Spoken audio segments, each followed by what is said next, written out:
I lied to you, and I'm sorry about that. The first episode of the Nintendo 64 Complete Game Collection went well, except I told you something that was actually wrong, and I didn't even mean to, and I didn't know. I was going through some extra Nintendo 64 boxes, and I found some that actually had the games in them, which they should have been on the shelf behind me, but they were in the boxes.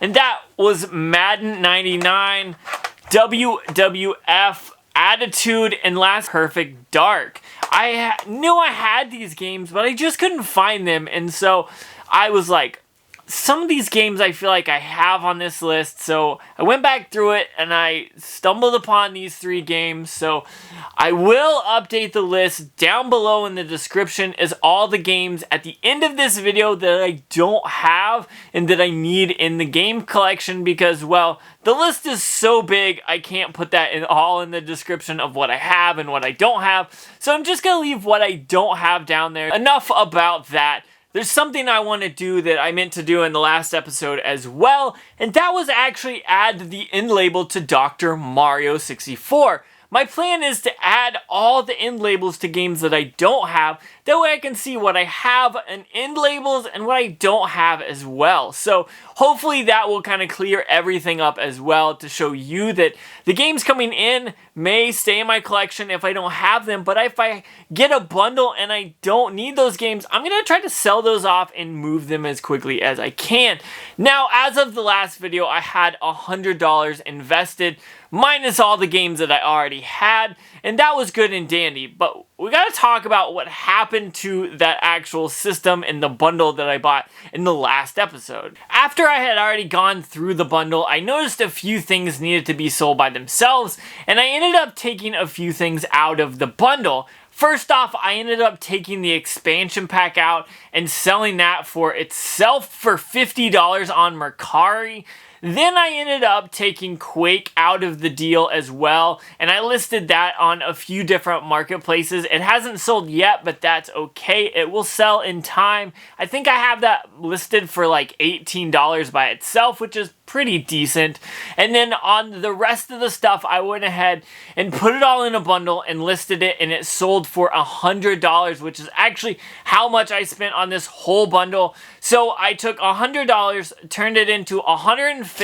I got to keep the Dr. Mario, and I still have Quake for sale, so hopefully that's another $15 to $18. We'll talk about that when it sells. Now that we got that all out of the way, I do want to say I went to a few thrift stores and Goodwills and pawn shops, and I didn't find any Nintendo 64 games, but that's kind of what I expected. So I'm gonna kind of have to think out of the box, probably buy some online, go to game stores, but I don't want to spend a ton of money. I'm kind of trying it a little bit differently, and the first thing I picked up was a Facebook Marketplace deal for $60, which is about the profit I made from the last one, so we're gonna break even after this.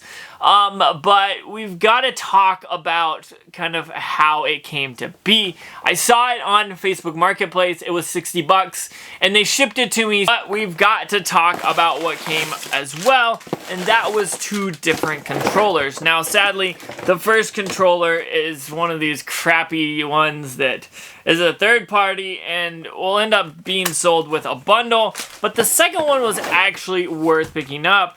And that was, well, wait a second. Oh, this isn't what I thought it was. I thought this was going to be a gold controller, but when I flipped it over, I noticed it was gray on the bottom. Yes, this is so badly damaged or sun-worn or smoke got to it or it yellowed somehow that this looks like a gold controller. However, it's a gray one that's miscolored, so that's kind of unfortunate because I was gonna sell the controller if it was gold, but this one will just have to be put with another bundle. But that's okay, because the games are actually what I'm after here. Now, first off, we've got 5 different games here in this bundle. The first one was Rugrats in Paris, the movie, which is a game that I already have in the collection, so I'm not too excited about it, to be honest. Then we've got Wipeout 64. Yet again, another game in the collection. And the last game that we have in the collection is Cruisin' USA. So these 3 games are going to be added to another bundle and sold on. But the next 2 games after that are actually going to be added to the collection. And that is Disney Presents Tigger's Honey Hunt. I've never played this, never had any desire to, but now I have it in my collection, so we're going to have to try it out. And then last but not least, NFL Blitz 2000. Now these 2 games are games I'm going to add, and these 2 are games that I'm not really interested in keeping, but I want to say this game was worth like 20 bucks or so, and the other one was like 7, so I'm okay with that. Now, when I looked up everything, I was anticipating that that was a gold controller, so I was going to make like 30 or 40 bucks. But with it being a gray controller, it's probably only worth about $70 here, so not as promising as I thought it would be, but we did get to add 2 games to the collection after that first Facebook Marketplace deal, and I was kind of disappointed with the controller. I hopped back on Facebook Marketplace and started scrolling, and I found a bundle that I thought was amazing. Now, I looked it up, and the prices, I want to say, were around $300 for everything. If I'm wrong, it'll be on the screen. But whenever I ended up seeing it, it was listed for 250 bucks, and I tried to talk the lady down to 200, and she just didn't want to do that. So I ended up meeting her in the middle, and we met at 225 for all of this, and I'm glad that we did because this was definitely well worth it. The first thing, obviously, was the system itself. Now, it has some stickers and is kind of dirty, and sadly, you see that that is just the normal jumper pack. But that's okay, I'm happy with this. I tested this, everything works, so that is definitely a plus there. And it came with 2 controllers. The first controller was the dark black or dark gray controller, which is pretty much a pretty decent controller. But then, to make up for the last one, we actually got a gold controller, which is totally awesome. I will be selling this one by itself to kind of get some more money for this collection. But pretty much that's all that was in the bag, other than the games and some accessories. And first off, let's talk about the accessories. There was a knockoff brand memory card there, then a rumble pack that I don't think has batteries. No, there's no batteries in it. So that is an official Nintendo branded one. And then there was the transfer pack for like Pokemon transfer saves and whatnot. But that was it when it comes to accessories and everything. Let's go ahead and talk about the games because, well, that's what we're all here for. First off, there were some good games that were really awesome in this and pretty much why I picked this up.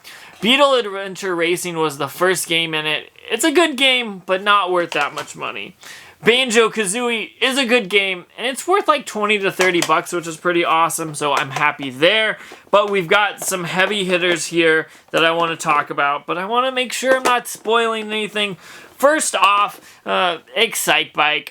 I'm not too worried about it, but it does have this awesome Nintendo 64 case, so I think I have 4 of those cases. I think I'm going to probably try to sell those separately and see if those will get us some money there. Then we've got Star Fox again in one of those blue cases, which is totally awesome.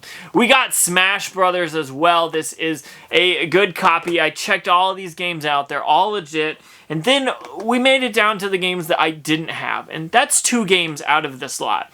First off, Space Station Silicon Valley was a game that looks really interesting to me, so I'm glad to have this in the collection. We'll have to try that out. And then in what looks to be just a regular, like, a box, not a Nintendo branded one, that's okay, was Indiana Jones and the Infernal Machine. Now, when I looked this game up, this game itself is worth about $100, which is totally awesome because if we take all of this stuff, I believe it's worth between $300 and $325. This game is coming out of the collection, and I'm hoping, I said hoping, to sell all of this stuff in a few bundles and whatnot. And hopefully I can make that $225 back. And if not, it's okay because we did add games to the collection, but we're trying to do this as cheaply as possible. So this pickup was pretty awesome, and I've got a few things lined up for the next video, so you definitely want to make sure you're subscribed and stick around for that. But so far, I think this is actually growing pretty well. I'm very happy with how this series is going. So for episode 2, that's all I got. These are some great games, and I think you should definitely check out that video right there. Man, I'm so glad I picked up both of these games for pretty much nothing. I gotta put some bundles together, so I'm gonna get out of here. Go ahead and check that video out and let me know what you think about it as well.